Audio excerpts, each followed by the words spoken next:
Hello friends, कैसे हैं आप सब लोग। उम्मीद करती हूँ अच्छे होंगे और स्वस्थ होंगे। मैं डॉक्टर प्रीति आप सबका अपने चैनल में बहुत बहुत स्वागत करती हूँ। फ्रेंड्स, आपने कई लोगों से सुना होगा कि वो लोग बोलते हैं कि मुझे थायराइड की प्रॉब्लम हो गई है, या मुझे थायराइड हो गया है तो मैं इसलिए मोटा हो रहा हूँ, या मुझे पतला हो रहा हूँ, या मुझे थकावट रहने लगी है, बहुत सारी प्रॉब्लम्स होने लगी हैं। तो फ्रेंड्स, थायराइड तो कुछ नहीं होता है, बिकॉज थायराइड तो एक ग्लैंड है। प्रॉब्लम जो होती है वो होती है या तो हाइपोथायराइड या हाइपरथायराइड। तो ये क्या होती है, इनके बारे में हम डिटेल से जानेंगे आज की वीडियो में, और जानेंगे लास्ट में इसका होम्योपैथिक ट्रीटमेंट। तो चलिए शुरू करते हैं।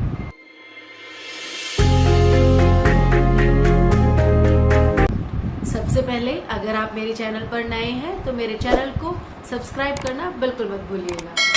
फ्रेंड्स, आज हम बात करेंगे हाइपोथायराइड के बारे में। हाइपोथायराइड क्या होता है?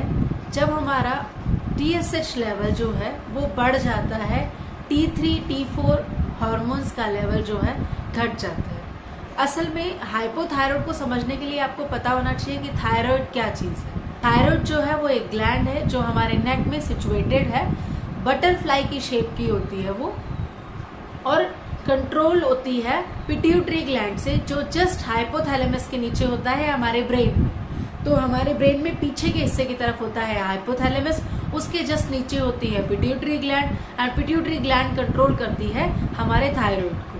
जब हमारे थायराइड जो है वो T3 T4 हार्मोन्स को कम सीक्रेट कर रही होती है या सही से काम नहीं करती है, तब हमारी पिट्यूटरी ग्लैंड क्या करती है, थायराइड स्टिमुलेटिंग हार्मोन TSH को बढ़ा देती है। क्यों बढ़ा देती है? कि अरे भाई T3 T4 कम हो गए हैं, वो थोड़े ज़्यादा चाहिए, तो उनको बढ़ाने के लिए TSH जो है वो बढ़ जाता है। तो फ्रेंड्स, अगर आप ब्लड टेस्ट कराएंगे तो उस दौरान आपको या तो T3 T4 कम मिलेंगे या ठीक मिलेंगे, लेकिन TSH का लेवल आपको बढ़ा हुआ मिलेगा। तो जिस दौरान TSH का लेवल बढ़ता है उसको कहते हैं हाइपोथायराइड, क्योंकि TSH बढ़ा हुआ है, T3 T4 या तो कम है या तो उतना ही है, नॉर्मल लेवल है। क्योंकि TSH क्या है, कोशिश कर रहा है पूरी उनको बढ़ाने की, और इसीलिए उनका जो लेवल है वो नॉर्मल है। लेकिन कुछ टाइम के बाद, यानी कि एक्यूट केस में आपको इस तरह की प्रॉब्लम होगी। कुछ टाइम बाद, अगर ये टाइम आपको ट्रीटमेंट नहीं लेते हैं, अपने खान पान का ध्यान नहीं रखते हैं, तो कुछ टाइम के बाद क्या होगा कि आपका जो T3 T4 लेवल है वो कम हो जाएगा। तो इसीलिए इसको बोलते हैं हाइपो मीन्स कम। थायराइड जब कम काम कर रही होती है तो उसको बोलते हैं हाइपोथायराइडिज्म। देखिए, आपको कैसे पता चलेगा कि आपको थायराइडिज्म की प्रॉब्लम है, यानी कि आपकी थायराइड ग्लैंड प्रॉपर्ली काम नहीं कर रही है, आपको कैसे पता चलेगा? इसके कुछ सिम्टम्स हैं, जैसे कि आपको बहुत जल्दी थकान होने लगी है, आपके बाल झड़ने लगे हैं, या बाल बहुत पतले हो गए हैं, या आपको लगता है कि बार बार हल्का फुल्का काम करने से ही सांस फूलने लगी है, या हमारे जो मसल्स हैं वो बहुत ज़्यादा पेन करने लगी है, जॉइंट्स में पेन रहने लगा है, फटीग बहुत रहता है, डलनेस फील होती है, और आप चिली पेशेंट हो जाते हैं, यानी कि आपको ठंड बहुत लगती है, या कहूँ कि जब ठंड का मौसम होता है या हल्की से ही ठंडे मौसम से आप जल्दी सर्दी खांसी जुकाम ले लेते हैं। तो उस टाइम की कंडीशन से आपको थोड़ा सा एक आइडिया हो जाएगा कि शायद आपके थायराइड में कुछ इश्यू है। तब आप ब्लड टेस्ट कराते हैं, आपके TSH level T3 T4 level test होते हैं, और तब पता चलता है कि आपको हाइपोथायराइडिज्म है या हाइपरथायराइडिज्म है।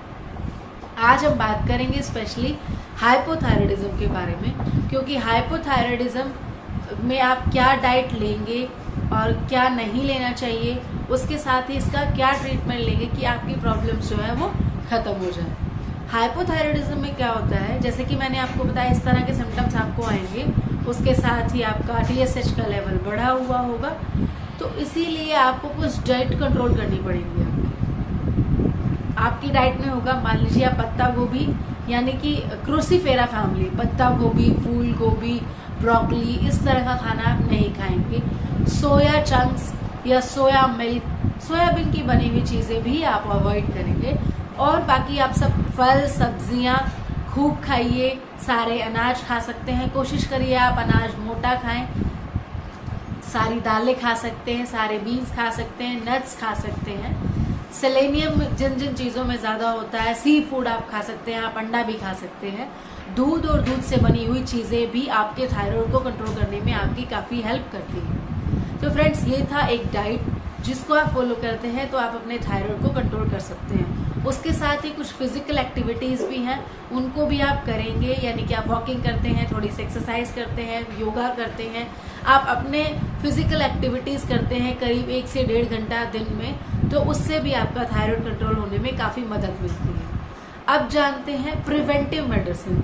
होम्योपैथी जो है वो प्रिवेंशन के लिए बड़ा ही फेमस है, क्योंकि जिस तरह अभी कोरोना चल रहा है उस दौरान भी प्रिवेंटिव मेडिसिन अगर आप ले रहे हैं तो आपकी कंडीशन को सीवियर होने से या आपको इन्फेक्टेड होने से बचाया जा सकता है काफ़ी हद तक। उसी तरह जैसे कि माना जाता है कि सेलेनियम जो है उसके प्रोडक्ट खाने से, सेलेनियम कंटेंट फूड खाने से थायराइड के प्रॉब्लम होने के चांसेस कम हो जाते हैं, हाइपोथायराइड होने के चांसेस कम हो जाते हैं। तो उस दौरान हम आपको मेडिसिन बताएंगे सेलेनियम 6/6 पोटेंसी में।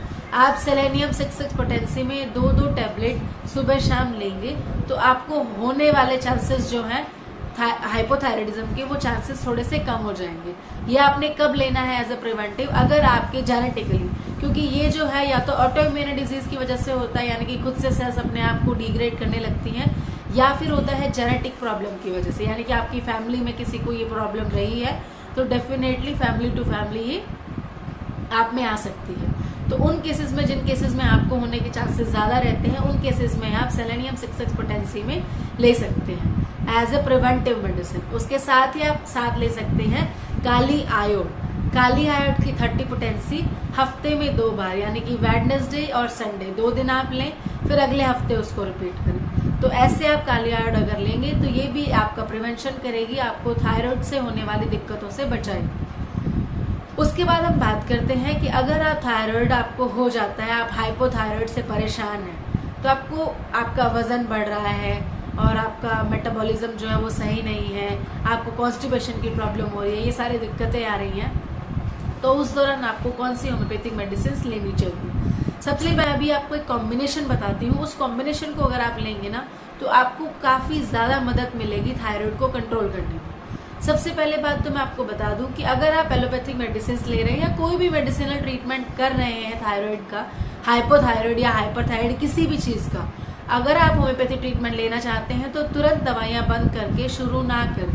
बिकॉज अगर आपका लेवल ज़्यादा है, मान लीजिए आपका हाइपोथायराइड या हाइपरथायराइड का जो टेस्ट आपने कराया है उसमें आपकी जो वैल्यू है वो बहुत ज़्यादा है या बहुत कम है, तो उस दौरान अगर आप अपनी टैबलेट्स बंद कर देते हैं, जो भी आप आयुर्वेदिक या एलोपैथिक ट्रीटमेंट ले रहे हैं, और आप तुरंत फिर होम्योपैथिक ट्रीटमेंट शुरू करते हैं, होम्योपैथिक ट्रीटमेंट को आपकी बॉडी में काम करने में थोड़ा टाइम लगेगा, तो जिस हिसाब से वो काम करना शुरू करें तब तक आप अपनी दवाइयाँ बंद ना करें। तो पहले अपने फिजिशियन से, अपने किसी होम्योपैथिक डॉक्टर से कंसल्ट करें कि वो किस तरह आपको दवाइयाँ लेनी है और फिर किस तरह धीरे धीरे आपको एलोपैथिक दवाइयाँ छोड़नी है होम्योपैथिक ट्रीटमेंट लेने के साथ साथ। जैसे कि कोई भी आपको मान लीजिए ब्लड शुगर का प्रॉब्लम है, यानी कि आप डायबिटिक हैं या आपको हाई बीपी का प्रॉब्लम है या आपको हाइपोथायराइड या हाइपरथायराइड है, तो तुरंत से अपनी दवाइयाँ बंद ना करें। पहले धीरे धीरे अपनी डोजेस कम करें, फिर धीरे धीरे 1 डे स्किप करें और फिर धीरे धीरे अपना ब्लड टेस्ट कराते रहें और उसके अकॉर्डिंग ही आप अपनी डोजेस को कम ज़्यादा करें। क्योंकि अगर आप अपनी दवाइयाँ अचानक से बंद कर देते हैं तो आपका जो लेवल है हार्मोन्स का वो एकदम से शूट अप कर जाता है, एकदम से बढ़ जाता है, तो वो कंडीशन आपके लिए वर्स्ट हो सकती है। तो उस चीज़ को अवॉइड करने के लिए पहले अपने फिजिशियन से कंसल्ट करें, उनसे जानें कि आपको कौन सी दवाई कैसे छोड़नी है और अपने blood test time to time कराएं, तो उससे आपको जो कंडीशन है उसको सुधारा जा सकता है और उस कंडीशन को आप वर्स्ट होने से बचा सकते हैं। तो अब बात कर लेते हैं होम्योपैथिक मेडिसिन के कॉम्बिनेशन की। थूजा 200 पोटेंसी में आप लेंगे, उसके साथ ही आप लेंगे थायराइडिनम 200 पोटेंसी में और उसके साथ लेंगे कैलकेरिया का आप 200 पोटेंसी में। ये तीनों ही दवाइयाँ थुलथुले पेशेंट में, जिनमें हार्मोन्स का प्रॉब्लम होता है उनमें, और थायराइड की प्रॉब्लम होती है उनमें, उन सारे केसेस में बहुत अच्छा काम करती हैं तीनों ही दवाइयाँ। तो ये थायराइड के ऑलमोस्ट सारे सिम्टम्स कवर करती हैं, इसीलिए इन तीनों thyroidinum, thuja and Calcarea carb की 200 पोटेंसी में आप तीनों ही दवाइयाँ इक्वल क्वांटिटी में लेंगे और एक अलग शीशी में तीनों को इक्वली मिक्स करेंगे। देन 2 ड्रॉप्स दिन में 3 बार आप उसके लेंगे तो आपको थायराइड लेवल, अपना TSH लेवल कम करने में काफ़ी मदद मिलेगी। आपने कोशिश करनी है कि जब आप भी ये कॉम्बिनेशन लें तो आप सुबह भी खाली पेट हो और शाम को भी खाली पेट हो और दोपहर में भी, यानी कि खाने का कम से कम 1 से 1.5 घंटे का गैप होना चाहिए। मान लीजिए आप थायराइड की ऑलरेडी पहले से एलोपैथिक या कोई आयुर्वेदिक ट्रीटमेंट ले रहे हैं और सुबह खाली पेट आप वो टैबलेट लेते हैं, तो उस दौरान भी आप होम्योपैथिक ट्रीटमेंट ले सकते हैं। आपने एलोपैथिक दवाई ली, उसके घंटे भर बाद आप होम्योपैथिक दवाई ले सकते हैं। तो आपने क्या करना है, ये कॉम्बिनेशन इस्तेमाल करना है। इसी के साथ आपने लेना है थायरोइडिनम 3x पोटेंसी में। थायरोइडिनम 3x पोटेंसी में आप लेंगे 2 टैबलेट सुबह और शाम। इससे भी आपका थायराइड लेवल जो है, TSH लेवल जो है, उसको कम करने में काफ़ी मदद मिलेगी। अगर आपका जो थायराइड बढ़ा हुआ है, यानी कि आपका TSH लेवल बढ़ा हुआ है, आपको हाइपोथायराइड है, तो उस केस में अगर आप थुलथुले पेशेंट हैं, आपको कॉन्स्टिपेशन की प्रॉब्लम रहती है और आप थोड़ा सा चब्बी हैं, तो उस केस में आप ले सकते हैं कैलकेरिया कार्ब। कैलकेरिया कार्ब की 200 पोटेंसी सुबह और शाम 2 बूंद डायरेक्टली ऑन टंग पे। अगर मान लीजिए आप लीन थीन पेशेंट हैं और उस दौरान आपको हाइपोथायराइडिज्म की प्रॉब्लम है, तो आप ले सकते हैं सीपिया 200 पोटेंसी में सुबह और शाम 2 बूंद डायरेक्टली ऑन टंग पे। इन सारी कॉन्स्टिट्यूशनल मेडिसिन के साथ जो कॉम्बिनेशन मैंने आपको बताया है और जिसके साथ ही मैंने आपको बताया है थायरोइडिनम 3x पोटेंसी में, उसका इस्तेमाल भी साथ में करना है ताकि आपको काफ़ी अच्छे रिजल्ट्स मिले और जल्दी मिले। तो फ्रेंड्स, मुझे लगता है कि शायद आपको आज अच्छे से समझ में आ गया होगा कि हाइपोथायराइड और हाइपरथायराइड दोनों ही अलग चीज़ें हैं। आज हमने हाइपोथायराइड के बारे में बहुत डिटेल से बात करी है। मुझे कमेंट करके बताइए कि मुझे हाइपरथायराइड के बारे में एक वीडियो बनाना चाहिए या नहीं। अगर आपको मेरा वीडियो पसंद आया हो तो इसे लाइक करें, शेयर करें और सब्सक्राइब करना बिल्कुल मत भूलिएगा। और फ्रेंड्स, साथ में ही बेल आइकन है, आप उसे प्रेस कर दें ताकि मेरे हर वीडियोस का नोटिफिकेशन आपको सबसे पहले मिलता रहे। अपना ध्यान रखें। Take care. Bye bye.